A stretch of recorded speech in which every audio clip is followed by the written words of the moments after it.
6월 1일 토요일 새벽기도에 오신 여러분들 축복하고 환영합니다. 다 함께 사도신경으로 6월 1일 토요일 새벽기도회를 시작하도록 하겠습니다.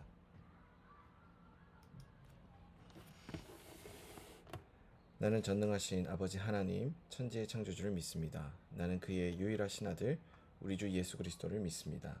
그는 성령으로 잉태되어 동정녀 마리아에게서 나시고 본디오 빌라도에게 고난을 받아 십자가에 못 박혀 죽으시고 장사된 지 사흘 만에 죽은 자 가운데서 다시 살아나셨으며 하늘에 오르시어 전능하신 아버지 하나님 우편에 앉아 계시다가 거기로부터 살아있는 자와 죽은 자를 심판하러 오십니다.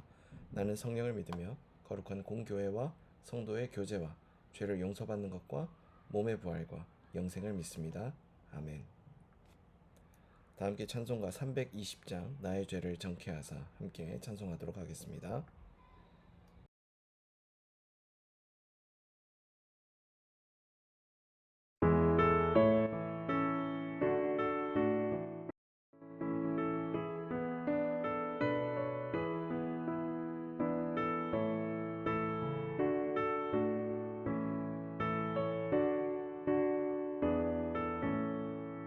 나의 죄를 정케 하사 주의 일꾼 삼으신 구세주의 넓은 사랑 항상 찬송합니다. 나를 일꾼 삼으신 주 크신 능력 주시고 언제든지 주 뜻대로 사용하여 주소서. 내게 부어주시려고 은혜에 예비하신 주 주의 은혜 채워주사 능력 있게 하소서. 나를 일꾼 삼으신 주 크신 능력 주시고 언제든지 주 뜻대로 사용하여 주소서.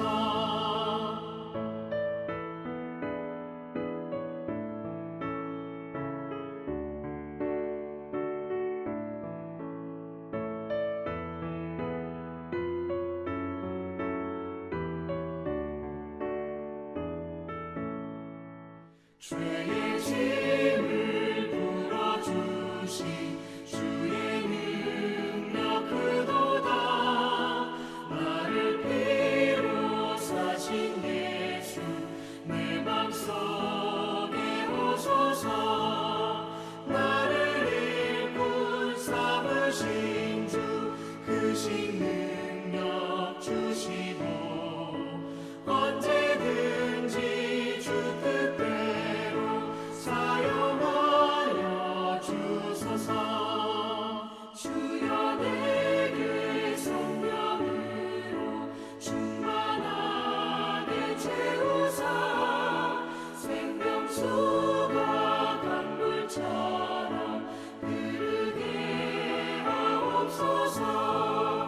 나를 일꾼 삼으신 주 크신 능력 주시고 언제든지 주 뜻대로 사용하여 주소서.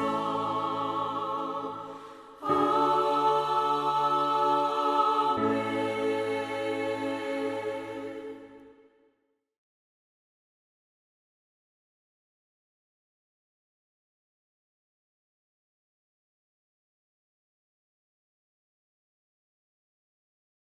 이 시간에는 공동의 기도의 제목을 위해서 함께 기도하겠습니다. 첫 번째로는 나라를 위해서 함께 기도하겠습니다. 나라를 위해서 함께 기도할 때에는 우리나라의 청년들을 위해서 함께 기도하겠습니다. 우리나라의 청년들이 중요한 인생의 과업을 앞두고 있는 진학과 취업과 결혼의 문제, 요거에 대해서 좌절하지 않고 또는 절망하지 않고 하나님의 은혜 가운데 이 중요한 시기에 해야 될 이 과업들을 잘 수행해 갈 수 있도록 위해서 기도해 주시고, 특별히 이 문제를 어려워하고 있는 주변에 있는 청년들이 있다면 그들을 위해서 함께 기도하도록 하겠습니다. 두 번째로는 국내외 선교를 위해서 함께 기도하겠습니다. 국내외 선교를 위해서 함께 기도할 때에는 복음과 상황을 위해서 함께 기도하도록 하겠습니다. 김병전 목사님께서 섬기고 계시는 복음과 상황이 복음으로 역사와 사회를 잘 조명해가며 섬기시는 이들이 합심하여 이 사명에 헌신하고 또 힘쓰는 귀한 일꾼들 될 수 있도록 위해서도 함께 기도하겠습니다. 세 번째로는 삼성 동안교회를 위해서 함께 기도하겠습니다. 삼성 동안교회를 위해서 함께 기도할 때에는 주일 예배와 주일 가운데 진행되는 모임을 위해서 그리고 교역자들을 위해서 함께 기도하겠습니다. 특별히 이번 주간에는 사경회가 예정되어 있습니다. 그래서 오늘부터 진행되는 오늘과 내일 중에 진행되는 이 사경회가 하나님 은혜 가운데 잘 진행되고 모든 프로그램과 일정이 차질 없이 잘 진행될 수 있도록 위해서 기도해 주시고, 이를 위해 섬기는 4개 교회의 교역자들이 있습니다. 각각의 교역자들이 맡은 자리 또 주어진 자리에서 그 맡기신 일들을 잘 수행해 갈 수 있도록 위해서 함께 기도하도록 하겠습니다. 네 번째로는 교우 가정을 위해서 함께 기도하겠습니다. 교우 가정을 위해서 함께 기도할 때에는 황병우 교우의 가정을 위해서 함께 기도하겠습니다. 이 가정 가운데 먼저 있는 그 기도의 제목들을 주님께서 기억하여 주시고, 또 주님께서 그 주님의 뜻 안에서 그 기도의 제목들의 귀한 응답이 이 가정 가운데 구체적으로 경험되며 또 이 가정이 아름다운 하나님 나라 끝까지 잘 세워져 갈 수 있도록 위해서 기도하겠습니다. 다섯 번째로는 새벽 기도회를 위해서 함께 기도하겠습니다. 계속해서 온라인으로 진행되고 있는 새벽 기도회가 성령께서 충만히 임재하시는 시간 될 수 있도록, 그 시간 가운데 우리가 그분의 임재를 충분히 경험하고 그분과의 깊은 사귐과 교제를 누리고 함께 경험하는 시간 될 수 있도록 위해서 기도해 주시고, 방송상의 문제 없이 잘 진행될 수 있도록 위해서도 함께 기도하겠습니다. 함께 나눈 이 5가지 기도 제목을 위해서 이 시간 한 목소리로 기도하겠습니다.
이 모든 말씀 살아계신 예수님 이름으로 기도드립니다.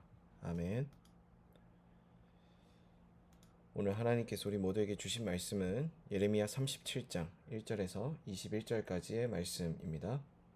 예레미야 37장 1에서 21절까지의 말씀 한 절씩 교독한 다음에 말씀의 은혜를 나누도록 하겠습니다. 한 절씩 교독합니다. 요시야의 아들 시드기야가 여호야김 아들 고니야의 뒤를 이어 왕이 되었으니 이는 바벨론의 느부갓네살 왕이 그를 유다 땅의 왕으로 삼음이었더라. 그와 그의 신하와 그의 땅 백성이 여호와께서 선지자 예레미야에게 하신 말씀을 듣지 아니하니라. 시드기야 왕이 셀레미야의 아들 여후갈과 마아세야의 아들 제사장 스바냐를 선지자 예레미야에게 보내 청하되 너는 우리를 위하여 우리 하나님 여호와께 기도하라 하였으니 그때 예레미야가 갇히지 아니하였으므로 백성 가운데 출입하는 중이었더라. 바로의 군대가 애굽에서 나오매 예루살렘을 에워쌌던 갈대아인이 그 소문을 듣고 예루살렘에서 떠났더라. 여호와의 말씀이 선지자 예레미야에게 임하여 이르시되 이스라엘의 하나님 여호와께서 이와 같이 말씀하시니라. 너희를 보내어 내게 구하게 한 유다의 왕에게 아뢰라. 너희를 도우려고 나왔던 바로의 군대는 자기 땅 애굽으로 돌아갔겠고 갈대아인이 다시 와서 이 성을 쳐서 빼앗아 불사르리라. 여호와께서 이와 같이 말씀하시니라. 너희는 스스로 속여 말하기를 갈대아인이 반드시 우리를 떠나리라 하지 말라. 그들이 떠나지 아니하리라. 가령 너희가 너희를 치는 갈대아인의 온 군대를 쳐서 그 중에 부상자만 남긴다 할지라도 그들이 각기 장막에서 일어나 이 성을 불사르리라. 갈대아인의 군대가 바로의 군대를 두려워하여 예루살렘에서 떠나매 예레미야가 베냐민 땅에서 백성 가운데 분깃을 받으려고 예루살렘을 떠나 그리로 가려 하여 베냐민 문에 이른즉 하나냐의 손자요 셀레미야의 아들인 이리야라 이름하는 문지기의 우두머리가 선지자 예레미야를 붙잡아 이르되 내가 갈대아인에게 항복하려 하는도다. 예레미야가 이르되 거짓이다. 나는 갈대아인에게 항복하려 하지 아니하노라. 이리야가 듣지 아니하고 예레미야를 잡아 고관들에게로 끌어가매 고관들이 노여워하여 예레미야를 때려서 서기관 요나단의 집에 가두었으니 이는 그들이 이 집을 옥으로 삼았음이더라. 예레미야가 뚜껑 씌운 웅덩이에 들어간 지 여러 날 만에 시드기야 왕이 사람을 보내어 그를 이끌어내고 왕궁에서 그에게 비밀이 물어 이르되 여호와께로부터 받은 말씀이 있느냐? 예레미야가 대답하되 있나이다. 또 이르되 왕이 바벨론의 왕의 손에 넘겨지리이다. 예레미야가 다시 시드기야 왕에게 이르되 내가 왕에게나 왕의 신하에게나 이 백성에게 무슨 죄를 범하였기에 나를 옥에 가두었나이까? 바벨론의 왕이 와서 왕과 이 땅을 치지 아니하리라고 예언한 왕의 선지자들이 이제 어디에 있나이까? 내 주 왕이여 이제 청하건대 내게 들으시며 나의 탄원을 받으사 나를 서기관 요나단의 집으로 돌려보내지 마옵소서. 내가 거기서 죽을까 두려워하나이다. 아멘. 우리가 함께 읽은 예레미야의 이 37장에서의 말씀은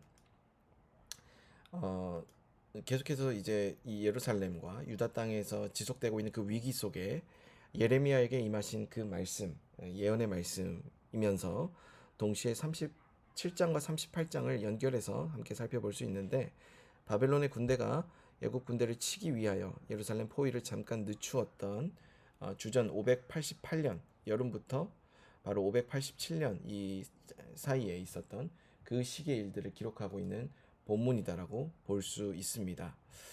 우리가 삶 속에서 우리의 위기가 지속될 때 또는 우리의 삶 속에서 내가 의도하지 않았던 그런 어려움들이 지속될 때 우리는 종종 우리의 그 안전을 확보하기 위해서 우리의 그 어려움들을 확보해 가기 위해서 때로는 무리수를 두기도 합니다. 그런데 오늘 우리가 그렇게 무리수를 두지 않고 때로는 우리가 정말로 하나님께서 원하시는 그 뜻 가운데로 나아가기 위하여서 우리는 어떤 선택을 해야 될지에 대한 고민을 진지하게 해볼 필요가 있다라고 오늘 말씀을 통해 한번 돌아볼 수 있을 것 같습니다. 특별히 우리가 함께 읽었었던 이 11절의 말씀, 11절부터 15절까지의 말씀에서 이야기되고 있는 이 부분, 갈대아 군대가 예루살렘에서 떠났을 때 예레미야가 베냐민 땅에서 자신의 분깃을 받으려고 예루살렘을 떠나 그리로 가려고 베냐민 무른에 이르렀었던 바로 이 사건이 오늘 저는 여러분들과 집중해서 나누고 싶은 사건이기도 합니다.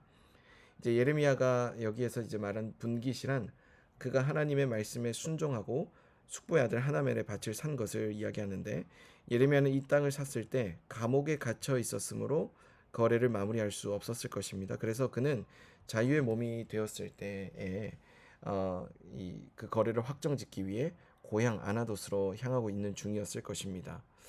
어쩌면 이런 상황 속에서 예레미야가 베냐민 문에 이르렀을 때 그 문지기 이리야가 예레미야를 붙들고 방백들 앞으로 끌고 갔을 때 그가 모함을 당하고 또 바벨론에 항복하기 위해 성문을 빠져나갔다고 하는 그런 잘못된 사실에 대해서 적극적으로 항변할 수도 있었겠지만 예레미야는 그와 같은 상황 속에서 신실하게 하나님의 뜻이 전달되었다라는 어떤 확신이 있었기 때문에 그 확신 가운데서 그는 분명한 믿음의 선택을 보여주었던 것입니다. 그래서 그는 인간적인 판단과 인간적인 생각을 앞으로 내세운 것이 아니라 선지자의 입을 막아도 하나님의 뜻이 신실하게 이루어질 것을 확신하는 것을 그가 근거로 삼아서 어떤 자신의 안전을 확보하기 위한 잘못된 방식을 선택하는 그런 오류를 범하지 않았음을 이 성경은 우리에게 보여주고 있습니다. 오늘 이런 예레미야의 선택이 우리에게도 시사하는 바가 매우 크다고 볼 수 있습니다. 저와 여러분들은 반복되는 삶의 위기 속에서 주로 어떤 해결 방식들을 선호하시는 편입니까? 여러분들에게 선호되는 그 삶의 방식들이 때로 내게 안정감을 가져다 줄 수 있다라고 확신에 들게끔 만드는 그 배경에는 과연 어떠한 생각들이 자리 잡고 있습니까? 대부분 사람들이 지금까지 사람들에게서 들어왔었던 경륜이나 좋은 삶의 지혜들이라고 한다면 그것은 권위 있는 사람들이 주로 했었던 말들, 권위 있었던 사람들이 주로 해결책으로 제시했던 것들, 그런 것들에서 비롯된 것이 많다라는 것입니다. 예를 들자면 최근 들어서 곳곳에서 기근과 또 전쟁의 소식들이 들려오고 있습니다. 그 문제들에 대해서 각자 각 영역에서 그 전문가들이 자신의 소견을 밝히고 언론에 나와서 누구는 이래야 되고 누구는 저렇게 해야 되고 라는 그런 설명들을 하기도 합니다. 근데 그 설명들이 마치 이론이 현실에 그대로 적용되는 것처럼 그런 식으로 100%다 응답이 되느냐, 100%다 현실적으로 드러나느냐라고 볼 때는 아니라는 것이죠. 전문가들의 견해가, 전문가들이 제시했던 대안이 때로는 빗나갈 때가 있고 때로는 잘못된 분석에 의해서 때로는 예외가 생김으로써 그 사람들이 제안했던 대안이 해결책으로 작동하지 않을 때도 있더라는 것입니다. 오늘 우리는 그런 순간들을 바라보면서 결국 상황을 통제하시는 분, 그리고 그 상황을 통제하심으로써 가장 높은 권위에 있으신 분이 결국 누구이시냐를 가릴 때 우리는 딱 한 분 하나님밖에 없다라는 것을 충분히 확인할 수 있습니다. 하나님은 우리 모든 문제 상황을 통제하실 뿐만 아니라 우리 모든 문제 상황에서의 가장 높은 권위자이십니다. 왜냐하면 하나님께서는 그 모든 사건의 변수가 될 수 있는 것들의 주인이시고 창조주이시기 때문입니다. 그분이 우리를 창조하셨고 지으셨기 때문에 오늘 우리는 그 모든 상황에서 일어날 수 있는 변수까지도 하나님의 계획 안에서 가장 선하게 해석될 수 있다는 것을 믿어야 된다는 그런 신앙의 고백들이 필요하지 않나라고 생각이 됩니다. 저와 여러분들의 삶 속에 해석이 되지 않는 여러 가지 문제들도 있습니다. 내가 예상치 못했지만 의도하지 않았지만 찾아오는 질병들이 대표적일 텐데요. 또는 재정적인 문제도 마찬가지입니다. 그런 여러 가지 문제들이 우리 삶 속에 드러나고 나타날 때 여러분들은 주로 어떻게 반응하셨습니까? 그 상황 속에서 하나님께 도움을 요청했을 수도 있고요. 또 세상에서 말하는 그 삶의 지혜를 따라 그것을 대처하고 또 대응해 나가려고 했던 그런 여러분들의 모습도 있었을 것입니다. 그런데 오늘 그런 상황 속에서 진짜 중요한 것은 과연 그 상황 속에 나에게 뜻하신 그 하나님의 뜻을 내가 얼만큼 귀 기울였냐는 사실 사람들이 간과하기 쉬운 부분인데 우리도 또한 역시 그런 오류를 범하지는 않았는지 한 번쯤 돌아볼 필요가 있다라는 것입니다. 예수님께서는 하나님의 말씀을 늘 청종하며 따랐습니다. 예수님께서 그렇게 하나님의 말씀과 뜻을 쫓아 살아갔을 때 겟세마네 동산에서 반응하셨던 그 모습은 정말 우리가 보여줬던 모습과 정반대의 모습이었던 것이죠. 우리는 그런 죽음의 순간, 그리고 그런 자신을 모함하고 자신을 죽이려고 뒤따르고 있는 무리들이 잔뜩 있는 그런 상황들 속에서 우리는 우리의 그 문제를 해결하기에 급급해서 하나님께 그 문제를 해결해 달라고 기도했을 것이지만, 예수님께서는 그 상황 속에 하나님의 뜻이 무엇인지를 구했다라는 것입니다. 십자가 처형이 눈앞에 있고 십자가 처형을 당하기 직전까지도 모함당하셨던 그 주님이 과연 마음이 녹록해서 그러한 선택을 할 수 있었을까요? 그분은 하나님께 대하여서 철저하게 순종하시면서, 그러나 그럼에도 불구하고 하나님의 뜻이 선하다라는 것을 충분히 적극적으로 능동적으로 인정하면서 그러한 하나님께 대해서 하나님의 뜻대로 하옵소서라고 고백했던 그 주님을 우리는 겟세마네 동산에서 보게 되는 것입니다. 그러나 우리의 수준으로는 그 예수님의 수준에 도달할 수 없습니다. 우리는 그런 순간이 올 때 가룟 유다와 같이 배반할 수 있는 가능성이 더 많은 사람들이기 때문입니다. 베드로와 같이 닭이 3번 울기 전에 도망가기 쉬운 사람들이기 때문입니다. 예수님은 바로 그와 같은 철저한 순종을 통해서 하나님의 뜻이 얼만큼 신실하게 이루어져 가고 있는지, 하나님의 뜻이 반드시 성취된다라는 것을 그분의 죽음을 통해 증명해 보이셨을 뿐만 아니라 그분의 능력이 죽음에까지도 미친다라는 것을 충분히 드러내 보이셨습니다. 예수님께서 부활하셨던 근거를 성경 여러 곳에서 증언하고 있지만 가장 분명하게 하나님의 능력으로 말미암아 예수 그리스도께서 부활하셨다라고 성경은 우리에게 증거합니다.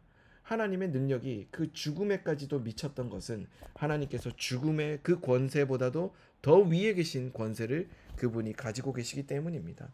여러분, 그와 같은 최고의 권위를 가지신 그분이 오늘 우리의 삶을 다스려 가시고 우리의 삶을 이끌어 가신다고 한다면 우리의 삶의 문제를 충분히 내어 맡길 만하지 않겠습니까?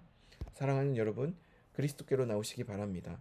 예수 그리스도께로 나오셔서 여러분들의 삶의 문제를 주님께 맡겨드리고 죽음까지도 잠잠케 하시며 그 문제 앞에서도 부활 생명을 우리에게 허락하실 수 있는 그 놀라운 권위를 가지신, 그 놀라운 능력을 가지신 그 주님께 순종하시는 그 주님 앞에 여러분들의 모든 삶의 문제를 의지하시게 되는 바로 귀한 인생 사시는 여러분 되시기를 주님의 이름으로 축복합니다. 함께 기도하시겠습니다. 사랑의 주님, 고맙고 감사드립니다. 오늘 우리가 주님을 의탁하기를 소망합니다. 모든 삶의 문제의 주인 되신 주님, 우리가 주님을 더욱더 바라보고 그 안에서 주님 말씀하시는 것을 따라 살아가는 우리 모두가 되게 하여 주옵소서. 사랑이 많으신 예수님 이름으로 기도드립니다. 아멘.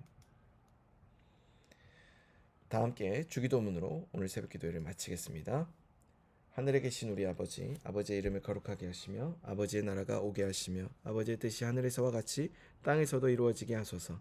오늘 우리에게 일용할 양식을 주시고 우리가 우리에게 잘못한 사람을 용서하여 준 것 같이 우리 죄를 용서하여 주시고 우리를 시험에 빠지지 않게 하시고 악에서 구하소서. 나라와 권능과 영광이 영원히 아버지의 것입니다. 아멘. 이 시간 이후에는 각자가 가진 기도 제목을 위해서 기도하겠습니다.